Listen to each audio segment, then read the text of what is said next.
Welcome back. You're watching KTN Prime. In case you're just joining us, we're set for a studio interview with gentlemen I actually think are eminent. You know, they've been around for quite some time. They've been exposed to Kenya's political discourse, and they bring some knowledge and expertise and years of experience when it comes to Kenya's democratic space. Allow me to introduce my guests who are already in studio. I'm joined by Bilo Kero, who's a political economist.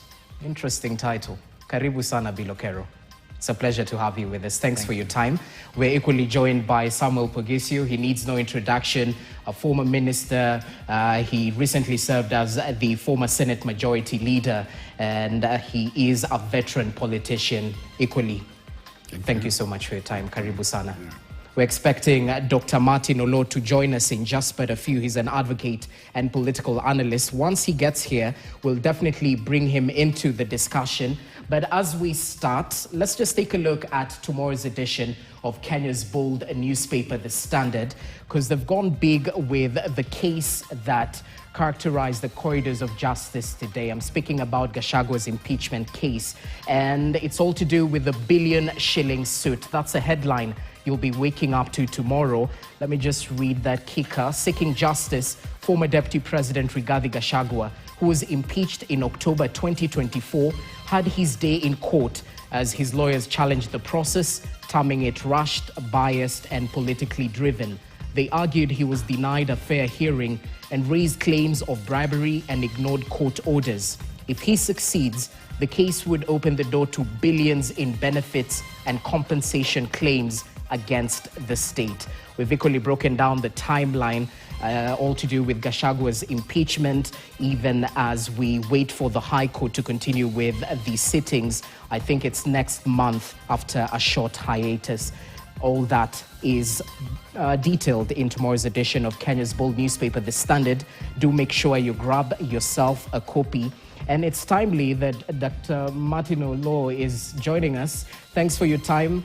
Better late than never, as they say. I know there was hectic traffic along the way. But I'd like to interrogate your legal mind briefly, because it's obvious we can't dissect matters that are currently in the corridors of justice in regards to Gachagua's impeachment case. But talk of town is whether he can vie come 2027 or he's legally barred due to that impeachment.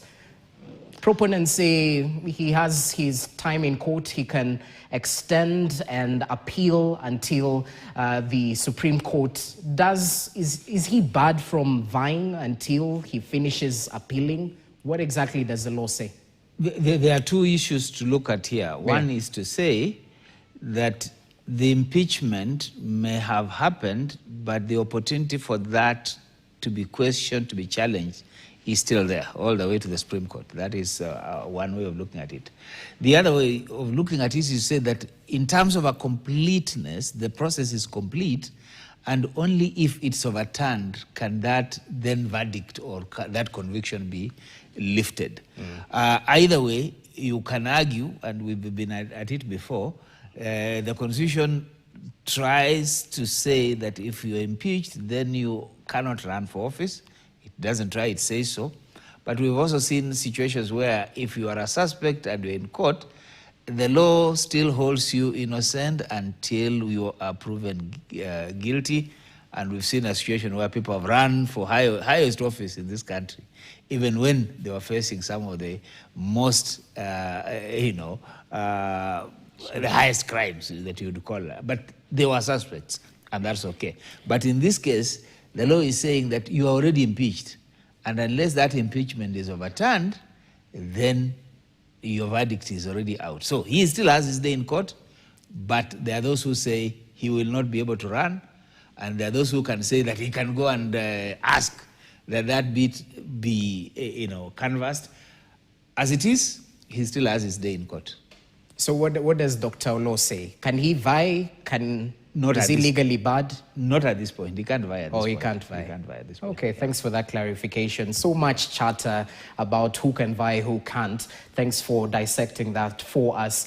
Gentlemen, so much happened over the weekend in terms of politics. And Bilo Kero, I hear the president categorically mentioning time and time again that his development track record will speak for itself. He's touting that, you know, I have done so much and this will be my ticket back come 2027. From an economy point of view, what is Kenya Kwanza's administration handling of the economy? Because there's usually a disconnect when we're shown about the positive macroeconomic figures, but at the end of the day, the purchasing power in Kenyan households has actually dwindled. So how has this administration handled the economy from where you sit? You know, the economy is always a very difficult subject to assess in politics. And depending on where you sit, you can look at it differently. And there'll always be those who would say the economy is doing well and those who would say the economy is not doing well, because it's always, many of the economic indicators are relative. But if you look at the macro indicators, you can say, yes, things are better than they were when William came to power. I'll give you examples. When you look at the exchange rate, what it was, now it's stabilized. There was a time when I think just before they came in, even getting the foreign currency was a problem.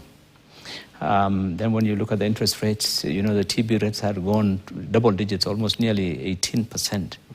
Then when you look at inflation also was almost double digit and is now, so when you look at those key indicators, yes, you would say things have changed and improved, for the better. And including also some of the prices of commodities. You know what the petroleum prices were at the time. You know what the prices of basic commodities were. So yes, you would say there has been significant change in some of the macro indicators, clearly.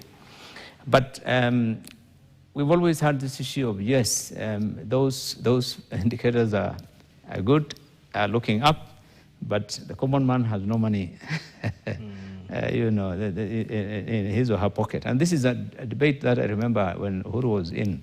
It was raised and said, where's the money gone? But you see, I've always argued that many of our economic indicators are what I would say elitist. When you look at the financial sector, for instance, or the tourism sector, IT, there are sectors of the economy which, even if they grow, for example, I remember when the SGR was being built, it contributed significantly to the construction sector growth of the economy. But if you are out there in Kiambu or Mandera or Kakamega or someplace, you would not feel the impact of all that, immediately. So I think some of those things will depend on, one, employment, which is a major issue, which would mean that you have to sustain that growth of the economy or those indicators for quite a while, for the businesses and industries to start, employing, and then for the incomes to start growing. All those. So without that growth in income and without increasing employment significantly, so you will not find immediate change on the pockets of the people.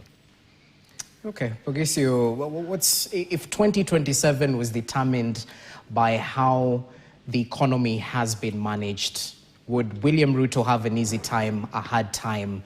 Because it's easier to castigate, they say. It's easier to throw stones, even if you live in a glass house. The opposition is easy to castigate. But has William Ruto walked the talk in any manner, shape, or form?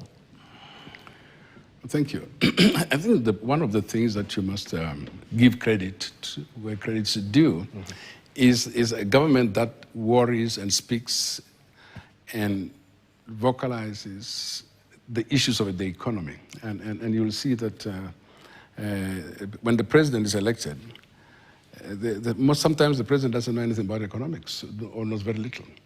But a president who has several, I've never seen a president with so many economic advisors as this one. And apparently, he now understands. He understands the economy very well. He speaks about those same indicators that Bill Okero is talking about. Those, as has been said, are mostly elitist. We understand in economics. These are the determinants of how our economy is, the state of our economy, the health of our economy. But the real economy is in the life of those that you lead. especially the ones that don't understand. They don't read these newspapers. They have no exchange rate to talk about. They never deal with exchange rates. They don't deal with interest rates at all. And those are the majority of the Kenyans. So here we are talking about interest rates, we're talking about exchange rate, we're talking about income, per capita income, whatever. And there are many people who don't even understand that. I don't know whether people realize there are many Kenyans who don't follow the news as we know it. Yeah. They don't read the newspapers as we know it. But they access social media and they access other sources of information. And those are the people who do not care whether your interest rate is at what percentage, how is your economy doing, because they are feeling the heat as it is. Theirs is a direct impact. Can't afford this, school fees, we can't afford school fees, farmers can't afford fertilizer. They are struggling with basic things. So once you understand that there are many people like that, then you have to design your message for you to get elected. You must design that message in more than one way.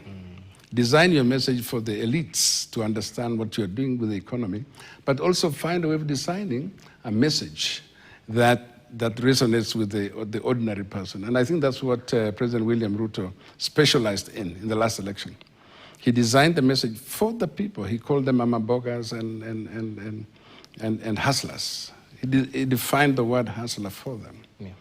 Those hustlers don't understand what's going on, and so you have to design a message to keep them going, as it were. As you explain to the rest of us, we can read for ourselves, but we understand where we're going to put our vote. We must therefore conclude that if the economy is written in books today about Kenya's economy, it will look very shiny and very nice. It looks like it's going well. And you hope that really that can bring votes, okay? But he understands, the president and those in politics, all those guys in the opposition understand that the messaging for the common person is different. It's different from that. So never count on your explanations to give you votes.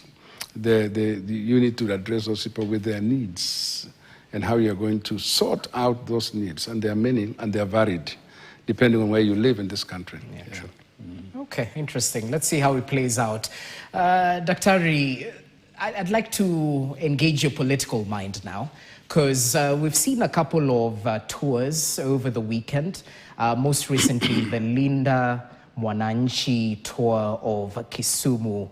It was a grand reception. The crowds turned up in their numbers.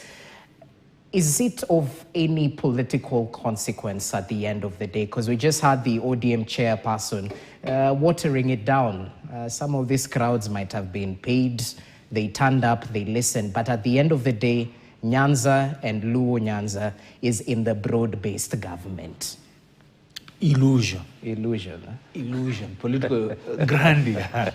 But I was going to say something a little bit about the economy and then come to politics. Yeah. I don't know where Mheshimiwa Bilo and Mheshimiwa Pugisho sit, but you know them, they have sat in parliament, they have sat in high places, and so they have a way of understanding this economy better than I do. But for me, I'm a man from the streets. I don't feel the economy. I don't see the promise.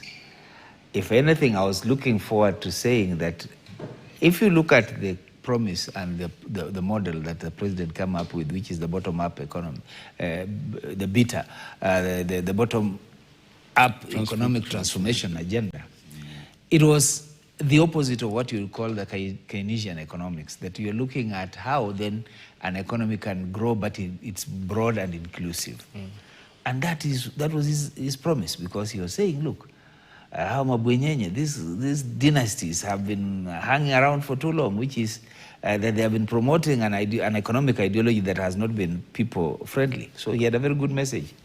What I don't know is what his message will be for 2027, because he has actually done the opposite of what he promised. He's gone and implemented the same strategies these people are implementing.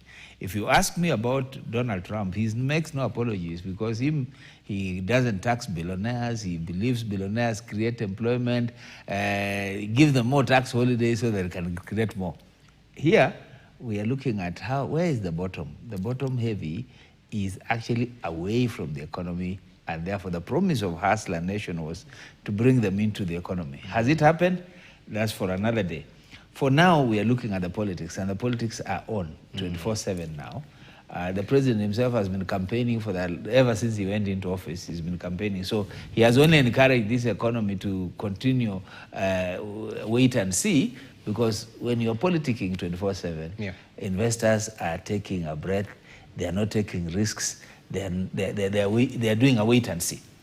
What happened in Nyanza, in Kisumu, Vihiga last week, over the weekend, I think if you don't live in this country, you can say, well, things are normal. But if you are living around the State House and you are advising the president, you tell him, look, you have an issue in your hands. You know, he tells people that they don't have an agenda, and they are saying, yeah, they don't have an agenda. Theirs is that he has finished his term, he should go home. That's their agenda. So, and that's all they need to talk about. In politics, you need messaging. You need something that people resonate with. What people like Gladys Wanga are saying is good illusion. It's good to think that there's no movement. And you know, some of the things I heard her say, that you know, those people are imported from I don't know where. You know, those are also voters. Those people you're castigating, they also come from a place where Ruto will need votes. So if you're saying, those who are just, you know, there's a way in which you can't talk about this country. We are all part of it. And whether somebody comes from Western, somebody comes from Northeastern, wherever you come from, you have a vote. That's why we were telling the president, no, it doesn't matter what the shape of these people are, whether they are big, they are fat, they are tall, they are Kenyans and they are voters. They are the ones who are going to determine the vote at the end of the day. So things are heating up, and I think the lines are being drawn. One thing that I'm very clear about is that whatever the president's intention was with ODM, there are two ways of interpreting it. He has achieved it. Break it into pieces. Don't worry. It should not give you a headache. It should retreat down to some its base, and then you can run the rest of the country. You can field candidates across the country, and that's what the president is likely to do. What people like Gladys Wanga and people like Uhuru do not understand is how William Ruto plays his politics. He will be sitting with you on this table, but he'll be working on your backyard without you. You ask Musalia, you ask Weta. He goes to Western without them. So he can also go to Nyanza without Oburu and others. So basically, we are in good times politically, if you ask me, because we can see the lines drawn. Okay. And let's see how the cookie crumbles, as they say. Pogisio, you were on record earlier this year voicing your reservations that ODM risks crumbling over the consistent wrangles rocking the political outfit. So right now, as things stand, what do you make of the competing interests and the ongoing battle for the soul of the ODM party? Has the party itself been politically weakened, as has been hinted right there? Because at the end of the day, some might say this bickering, endless bickering, has sort of eroded the grassroots support and the electoral strength ODM party had as a party for over 20 years. Just we need to be factual about what we see. I mean, the ODM as it is a pale shadow of what it was when Raila Amolo Odinga was here. And so the ODM party of Raila Amolo Odinga is not here. It's not here. And I say, at the risk of being repetitive, I said at one point that when Raila Amolo died or passed away, he left with half of the party by himself. And so what is left is a half-life of a big thing. And now it is further eroded, further subdivided. And I said at that time that the best thing was to suspend all these shenanigans, suspend all these activities of, Linda Ground, Linda Mwananchi, suspend all those things, swallow your pride, swallow it, and call these people together and say, where did the rain start to beat us? And you will know, you'll trace it. The same day that Raila died, the rain started to beat ODM. And the biggest mistake was trying to imagine that we can chart a course for this party that was unprecedented, taking it to the broad-based government by a select few, not as a party, but by a select few. And that was, I think, what I was saying is that if you don't reconsider going back to the drawing board, this is done. What used to be the preserve, the kingdom for ODM, the Nyanza region, for example, now is struggling to retain candidates for ODM because already the ruling party, UDA, or particularly UDA, UDA, is already making inroads into Luo Nyanza. And they will put candidates where the ODM candidates are, unless this matter is resolved, which is being, being looked at. But as I said before, this is a party that I admired for many, many years. I never became a member of ODM, but I admired the party because of the way that it kept growing. It has kept active for 20 years. And it was giving us an example of how to build a party. Because we are very poor in building parties in this country. This country is very strange. The strangest country politically is a big democracy where you can start a party this year and become the president of the country next year. And jump from that one to another one and become... This is very strange. But Raila Amolo Odinga and his ODM party gave us what we would call a template for growing a party and remaining strong for 20 years. So KANU, which had grown strong, began to grow weaker and weaker. ODM was growing stronger and stronger. Those are the two longest-serving parties in the country. So I do believe that the desire to continue will only yield more problems for ODM. Already, and I don't know whether we are listening to the same wavelength, but already I see Western Kenya beginning to question their position in ODM. So if Western Kenya kind of pulls out, that's Western region, not Western Kenya, Western region, and if the Kisii region pulls out of ODM, which seems to be happening, whatever is left in the Luo Nyanza is already divided into 2 or 3. And I think that if there is anybody who could advise ODM right now, is let's stop all this nonsense about whether we are 2-term, 1-term. Let's come together.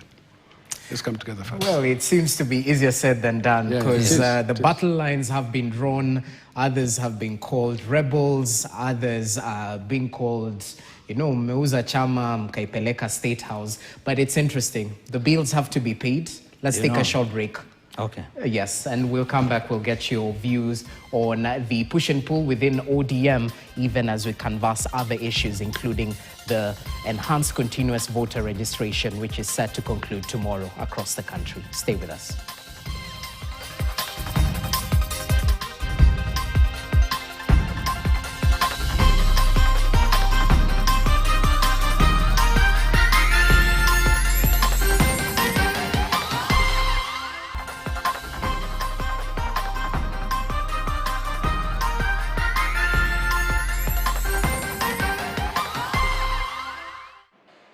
Welcome back to KTN Prime. Thank you for staying with us. In case you're just joining us, we're evaluating the state of the nation with an eminent panel of experts. I'm joined by Bill Okero, a political economist, veteran politician Samuel Pogisio, and Dr. Martin Olo, who is an advocate and political analyst. Right before the break, we were canvassing matters to do with the push and pull in the ODM party, bearing in mind that just last week, President William Ruto and ODM party leader Oburu Oginga held a meeting at State House trying to dot the I's, cross the T's in terms of the infighting within the broad-based administration. Bill Okero, ODM and UDA seem to be keen on mending the fence even before they go to that pre-election conversation, because the bone of contention has been matters to do with zoning. ODM are keen on securing their traditional strongholds. ODM equally want a 50-50 agreement when it comes to negotiating power with UDA. Do they have the political gravitas to ask for such? And what do you make of the negotiations that are oncoming, even as there are threats that they will lose the so-called rebels? let me first give my take on what's on. You know, in this country, political parties are owned by their founders. None of them have outlived the founder. If you look at KANU, after Moi left, it founded, ended. You look at PNU after Kibaki.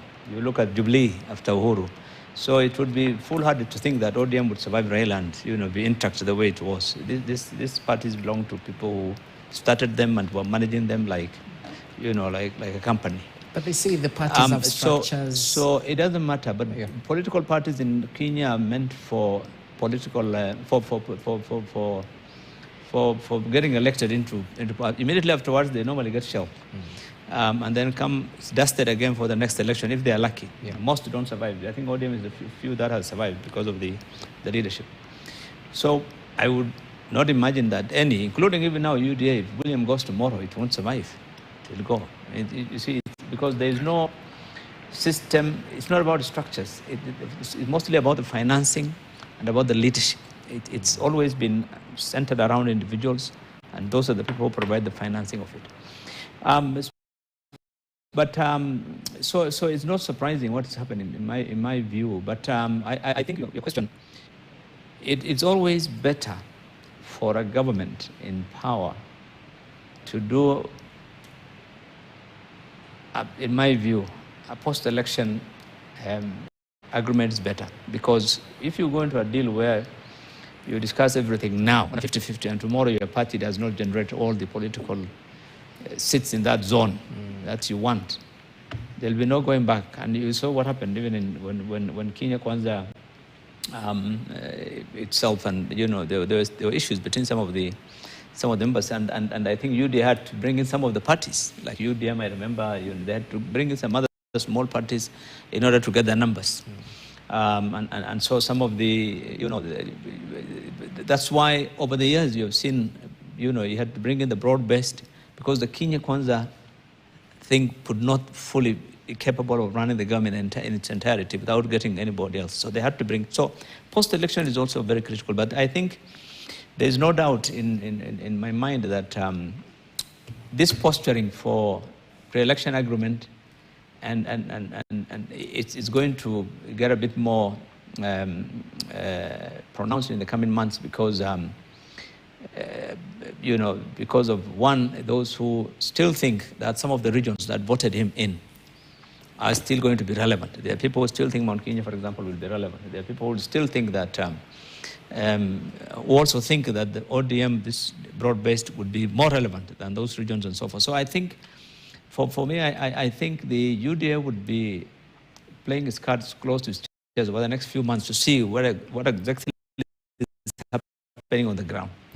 And I think then the agreement would be based on the feelings of on whatever comes out from the ground. I think that would be what would happen in my view. And will ODM sustain the political turbulence or? No, I mean there's nothing new about ODM splitting. They've all these parties after the leadership was gone, they have always split. KANU split, all of them. That's normal.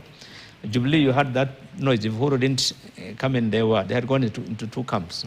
So this is normal, but I think this posturing for the leadership of ODM is a bit more pronounced because ODM is one of the strongest and longest, surviving party in the country, and so anyone would think that if you have the leadership of that party, then you'd probably have significant.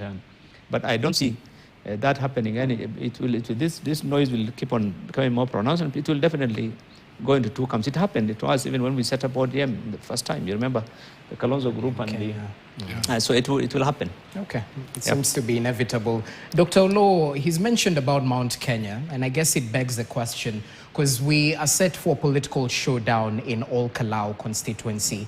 Some of these major parties, UDA, Jubilee, DCP, are preparing for a fight till the end.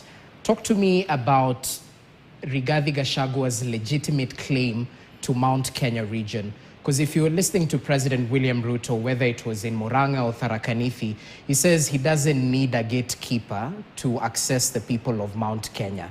In fact, he brought himself to them. and the connection is direct. It doesn't need to go through a gatekeeper, quote unquote. So is Rigathi Gachagua the legitimate gatekeeper of this Mount Kenya region, or again, it's political stature trying to position myself as the kingpin, and hence I will get the benefits that come thereafter? You see, there is a political posturing and there's reality. The reality in this country is that people organize around blocks, and these blocks could be around a mountain, or around the arid areas, or around the lake, you know, or the basin. So that's our reality. We organize around blocks, and that to even go to Murang'a or to go to Central and say you can approach Central on your own, you might be right because you believe you have the government, you have the machinery, you have the system, you can penetrate using them. But the reality is that when push comes to shove, when people retreat, they make decisions according to their local interests. When they negotiate according to their interests. So if you can't promise them, if you can't assure them, they are likely to give you a problem. Let's give it to William. William got hold of Central even when Uhuru was in power. Mm-hmm. What did he do? How did he get there? Those are good lessons. Can he do the same? Can he use the same system in 2027? Maybe that's part of what he needs to unlearn, because that he went there, of course he used Gachagua and others to get there. Now he's using the likes of Kindiki and others to get there. He still understands that people speak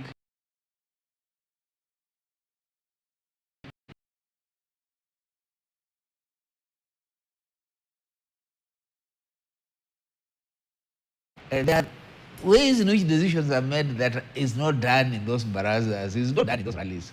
So if you want to do rallies there, you're wasting your time. You need to understand how the system works and talk to them or listen to them. And most often when they say, this is where we're going, that's where everybody goes, or that's how the politics of the day go. So same to Central. Central makes political decisions on account of its economic interests. So if you cannot promise them that economic interest, then your negotiation with them is likely not to bear fruit. He is looking for, of course, he's told people that the person who would have given him a hard time was Raila, but now he's gone. So he doesn't actually need even Oburu or Odium. That's why he's keeping them busy, but running rings around them in their own backyards. And that is okay. In the by-elections you're talking about, it's okay. You can pour in resources, and we've seen situations where even mattresses are being supplied, unga is being supplied. I mean, we've descended into primitive political, organization.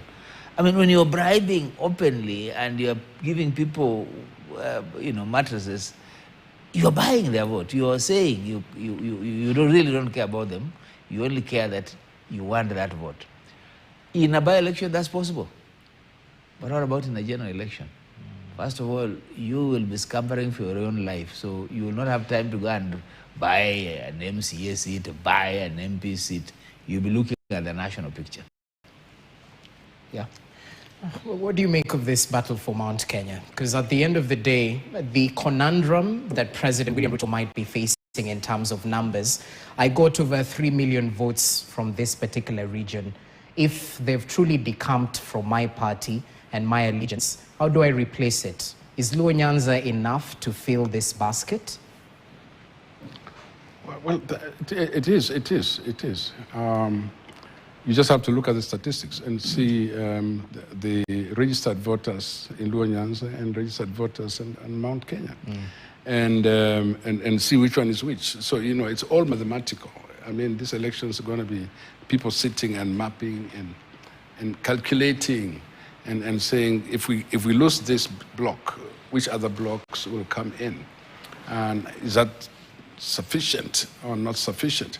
And it's going to be that kind of thing. I think the experience that the current president has is that the Mount Kenya region was very strongly behind him in the last election, very, very freely.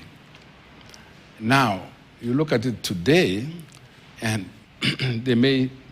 some of them may support him, some may not. But it's not as clear as it was at that particular time. Sure. And so now you think about it. You think about ODM areas. Let's not call it Nyanza, but let's call it the ODM areas.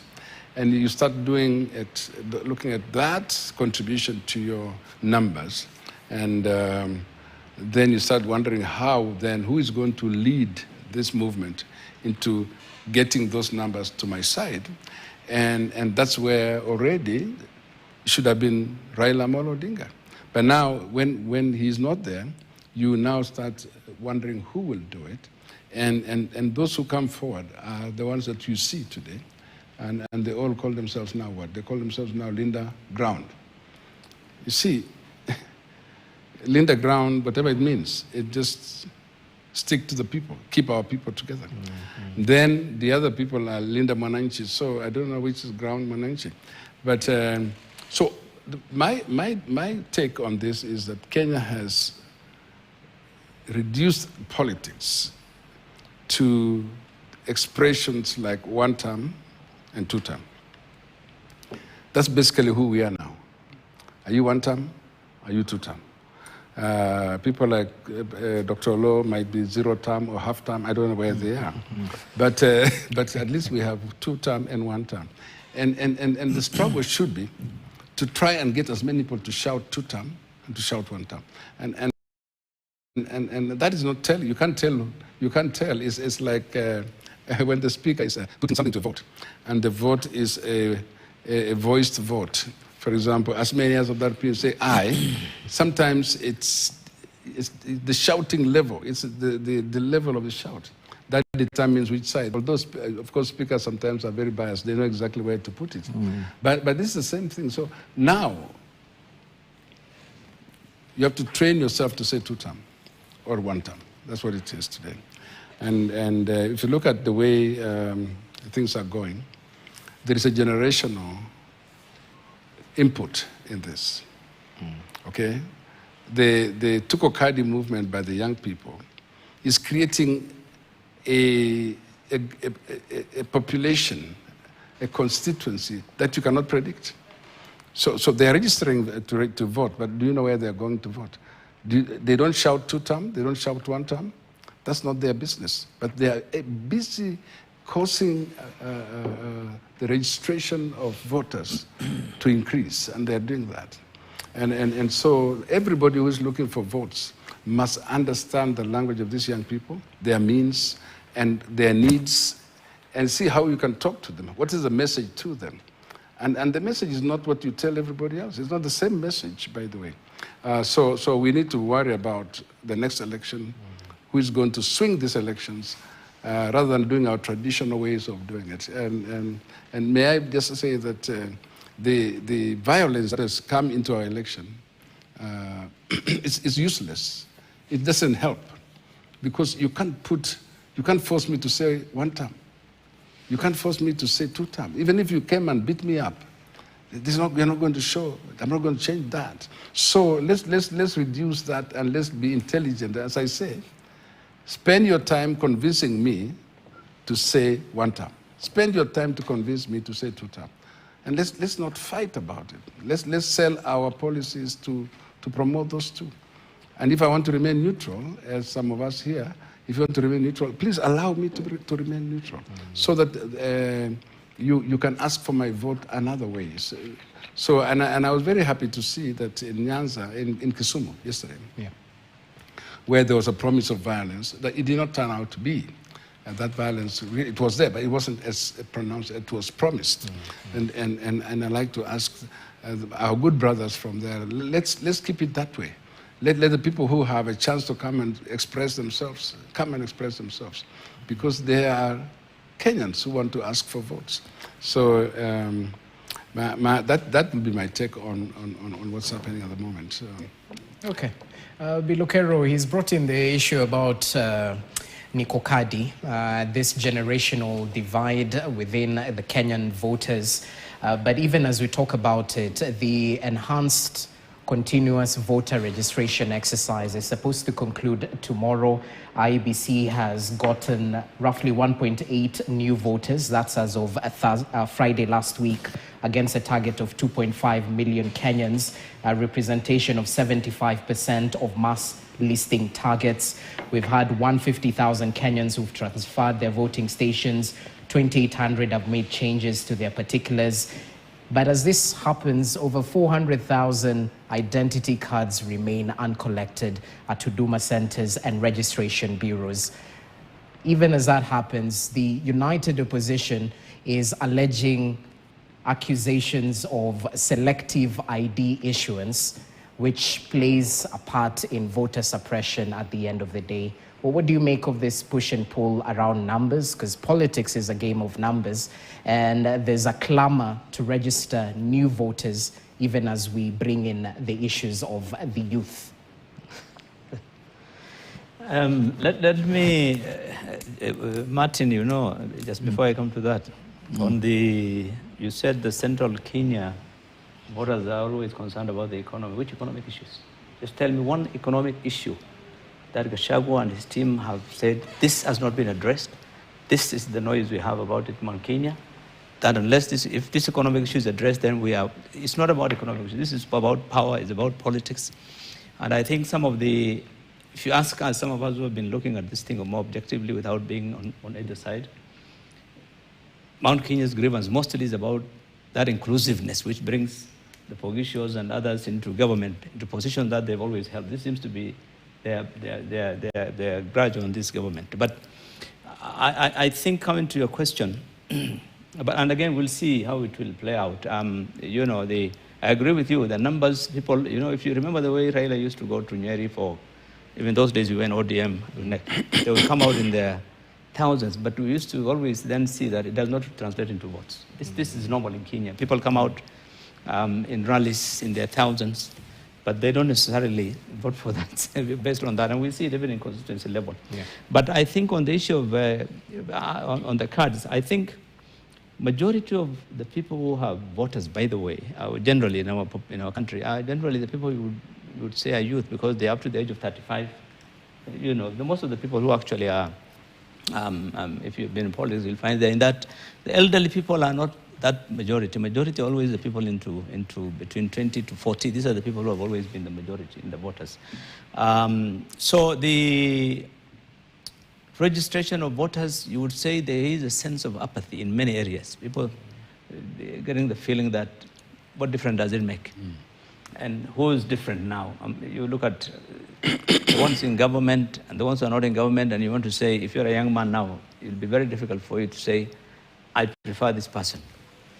And the reality is that even the ones whom you prefer, whom you think are not tainted, have not been in government before, maybe, you know, then you'll have other challenges. They say, will he even make it into more than 100,000 votes because of the challenges in this country's the money, the ethnicity, and so many other factors that come in. But I think we need to encourage, nonetheless, IEBC needs to run this thing as a continuous. It used to be, if you remember in 2000, registration of voters used to be a continuous process. Yeah.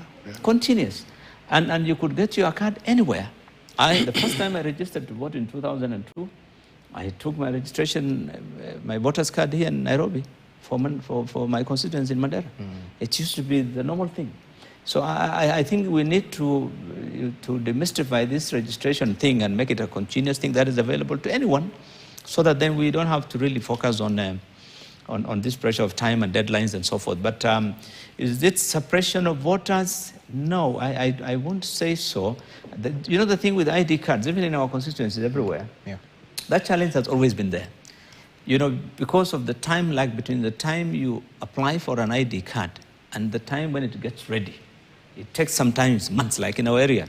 You register for an ID card in Mandera, it will be sent all the way to Nairobi. By the time that thing is processed, you know, and it's ready, it can take even a year or 2 years.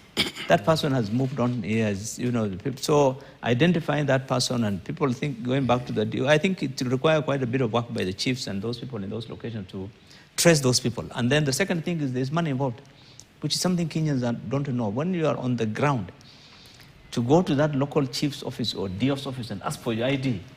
And you part with money. I don't know because you're in your area, but I know in our areas, unless you part with money, I mean, you can't just walk there and collect your ID card. I know, I mean, what are you talking about? You go to the office and say, you know, I registered 3 months ago, this is my name, can I get my ID card? My friend. So I think there are a number of those kind of challenges. That's why. So I think there was a time when Kibaki was in power, we raised this issue. And I remember he told the immigration guys in our presence that, why don't you, decentralize this registration of ID cards into all the counties, into all the districts. All the days it was the districts. So that it's easy. You apply today, your vetting, everything is done. Once you are cleared, then they do the printing and everything, and you walk away. I mean, you know, this thing of holding these things for months and bringing it to Nairobi or to the regional headquarters is probably part of the reasons why there is this challenge of people not collecting their ID cards. That's what I think. Okay, let's see how it continues. I think the continuous voter registration is still ongoing, but the enhanced one in specific wards and even outside your gate, I think that's what is taking a pause due to budgetary constraints and the usual. Why do you need a voter's ID? If you have an ID. If you have an ID, you have a driving license, you have a passport, you have... I mean, I think it's too onerous. And for a young person without a job, you're telling them to go for an ID. You have not given them hope for a job. They're not even interested in it. If anything, the taxman wants to know what you're doing with. Once you have an ID, they want your PIN. So there are no incentives for people to have these items. Yeah. But I would argue that we now need to also focus on reforms that inform how we do business. Any Kenyan should be able to walk to a polling station and vote, as long as they have an identification on them. This business of saying you must have a voter's ID, you must have a driver's license, you must have Huduma card, you must have Maisha card. I have so many IDs, my friend, I don't even know what to do with them. and they can't help me. You still want me to register as a voter. There are ways in which we actually don't encourage people to come out and participate. But then the other thing that we must tell people that whether you go to vote or not, you have voted. It's a reality. So, because then you'll have to deal with the consequences of those who turn up to give you that fellow you don't like. Otherwise, if you don't like the fellows that are here, go and vote and make sure that you express yourself.